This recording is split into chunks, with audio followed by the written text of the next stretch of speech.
यूं तो विज्ञान के क्षेत्र में हमने काफी तरक्की कर ली है, लेकिन आज भी कई ऐसी चीजें हैं जो इंसानों के लिए हमेशा से एक चुनौती बनी हुई है। दोस्तों, ऐसे ही एक चुनौती है मंगल ग्रह पर इंसानों का आज तक न पहुंच पाना। हालांकि इसके पीछे कई वजहें हैं जिनके बारे में स्पेस एजेंसी नासा भी जिक्र कर चुका है। हालांकि 1 दिसंबर 2020 को एलन मस्क ने अपने इंटरव्यू में बताया था कि स्पेस एक्स की मदद से 2024 तक मंगल ग्रह पर इंसान का पहला कदम पड़ेगा और 2026 तक वहां पर इंसानी सभ्यता भी बस जाएगी। ये बातें सुनने में काफी रोमांचक लगती है, लेकिन यह काफी मुश्किल लगता है क्योंकि फेमस एस्ट्रोनॉट्स की माने तो 2024 तक मंगल पर इंसान भेजना काफी मुश्किल है, जिसके लिए उन्होंने काफी कारण भी दिए, जिनमें से मुख्य कारण पर आज हम चर्चा करेंगे। तो आइए वीडियो को शुरू करते हैं। लेकिन हाँ, वीडियो शुरू करने से पहले आपसे छोटी सी रिक्वेस्ट है, वीडियो को एक लाइक करके चैनल को सब्सक्राइब जरूर से कीजिएगा। मंगल ग्रह जो कि पृथ्वी से लगभग 22 करोड़ किलोमीटर दूर है और पृथ्वी के सबसे नजदीक होने पर यह दूरी घटकर 5 करोड़ 70 लाख किलोमीटर हो जाती है, तो वही सबसे दूर हो जाने पर यह दूरी 40 करोड़ किलोमीटर तक पहुंच जाती है। मंगल ग्रह पृथ्वी से इतना दूर है कि आप इतनी दूरी में चांद का 500 बार चक्कर लगाकर पृथ्वी पर वापस आ सकते हैं। दूरियां अधिक होने के कारण यहाँ चुनौतियां भी बढ़ सकती है। हालांकि अब तक मार्स पर 6 रोवर्स भेजे गए हैं, जिनमें से केवल एक ही रोवर अभी तक शायद काम कर रहा है। और अगर आप इतनी दूरी तय करके मंगल तक पहुंच भी जाते हैं तो मार्स पर आपको लैंड करने में भी काफी मुश्किलों का सामना करना पड़ेगा।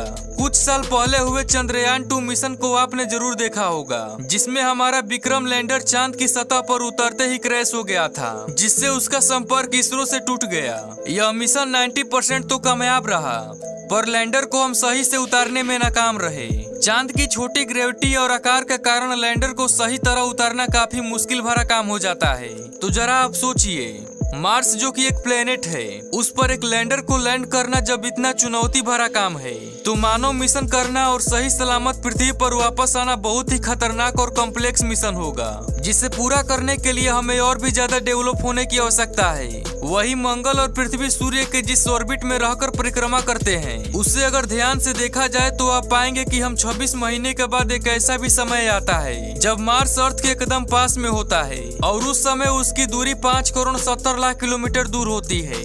ज्यादातर मिशन इसी दूरी और समय को देखकर तय किए जाते हैं। तो अगर हम आने वाले समय में मैन मार्स मिशन करते हैं तो हमें इस तरह करना होगा कि हमारा स्पेसक्राफ्ट अपनी यात्रा को तभी खत्म करे जब मार्स हमारे सबसे नजदीक हो। और मार्स की यह दूरी इसीलिए भी हमें जरूरी है कि अगर मार्स पर कोई इंसान अगर पहले से भी मौजूद है और हमें उसके पास कोई मैसेज या फिर सहायता पहुंचानी है, तो हमें हर बार 26 महीनों का तो इंतजार करना ही होगा।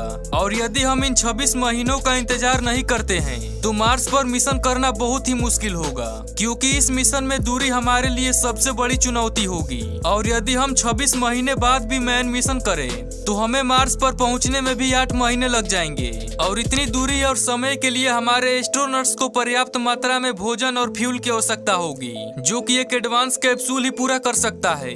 हालांकि मार्स पर पहुंचने का समय और कम किया जा सकता है, जिसके लिए हमें मून पर एक स्पेस स्टेशन बनाना होगा और वहीं से अपना स्पेस कैप्सूल को मार्स की तरफ से लॉन्च करना होगा, जिससे हम मून का कम ग्रेविटी का उपयोग करके कम फ्यूल में मार्स पर जा सकेंगे, जिससे हमारा समय भी कम लगेगा।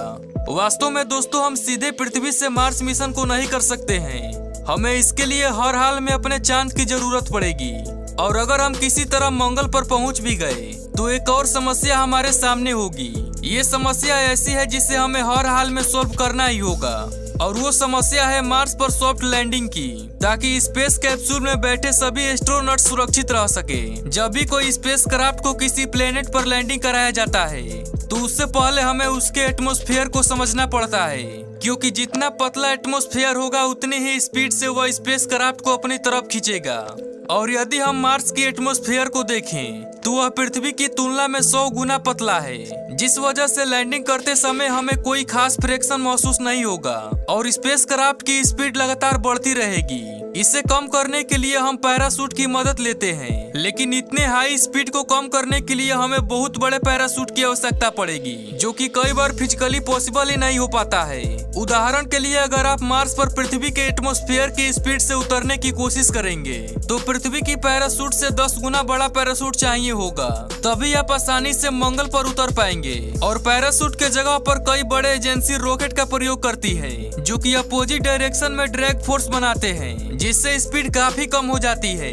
नासा ने जब 2012 को क्यूरोसिटी रोवर्स का मार्स पर लैंडिंग कराया था, तब उसने 165 फीट के पैराशूट का प्रयोग किया था। जैसे ही क्यूरोसिटी मार्स के एटमॉस्फेयर में एंटर करता है, तब उसकी स्पीड 19,000 किलोमीटर प्रति घंटे थी, जिसे कम करने के लिए पैराशूट का प्रयोग किया गया, जिसने कैप्सूल की स्पीड को काफी कम कर दिया। इसके बाद इसके स्पीड को कम करने के लिए एक रोवर क्रेन का प्रयोग किया गया, जिसके कारण इसकी स्पीड 8 किलोमीटर प्रति घंटे हो गया, जिसके बाद रोवर का लैंडिंग सफल रहा। हालांकि दोस्तों, यह स्पीड परफेक्ट टाइमिंग पर डिपेंड करता है, क्योंकि मार्स की सरफेस बहुत ही हार्ड है।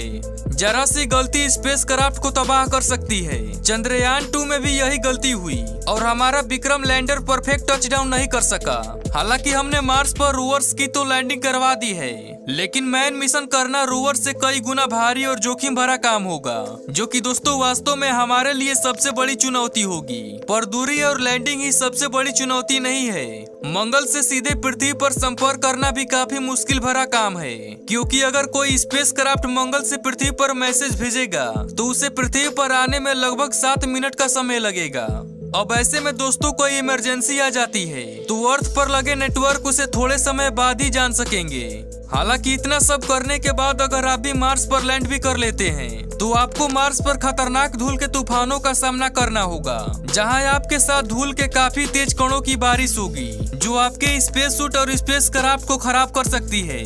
शायद आपको जानकर हैरानी होगी कि अधिकतर रोवर्स को इन्हीं धूल के कणों ने खराब किया था, जिस वजह से हमसे उसका संपर्क टूट गया। धूल से बचने के लिए हमको अपने रोवर्स को डस्ट फिल्टर से लेस बनाना होगा, तभी मार्स पर हम ज्यादा दिनों तक रह पाएंगे।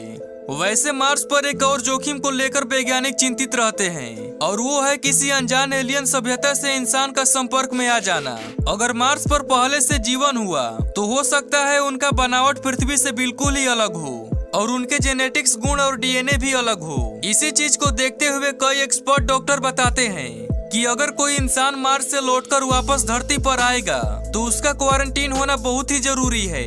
इससे अगर वो मंगल ग्रह की लाल मिट्टी में मौजूद कोई वायरस लाया हो तो वह खत्म हो जाएंगे, जिससे पूरी मानव जाति सुरक्षित रहेगी।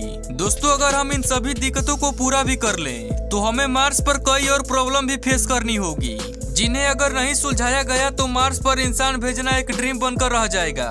मंगल ग्रह पर जाने में एक और प्रॉब्लम है, तो वो है बजट। ये बात तो साफ है कि मार्स पर इंसानों का जाना एक बहुत ही बड़ी बात है, पर उसके लिए कई बिलियन डॉलर का बजट होना चाहिए। स्पेस में अभी के समय में 1 केजी के किसी वस्तु को भेजने के लिए अभी के समय में लगभग 14 लाख रुपए लगते हैं, और ठीक इसी तरह एक इंसान युक्त मिशन को देखें तो यह लगभग 75,000 करोड़ रुपए तक पहुंच जाती है।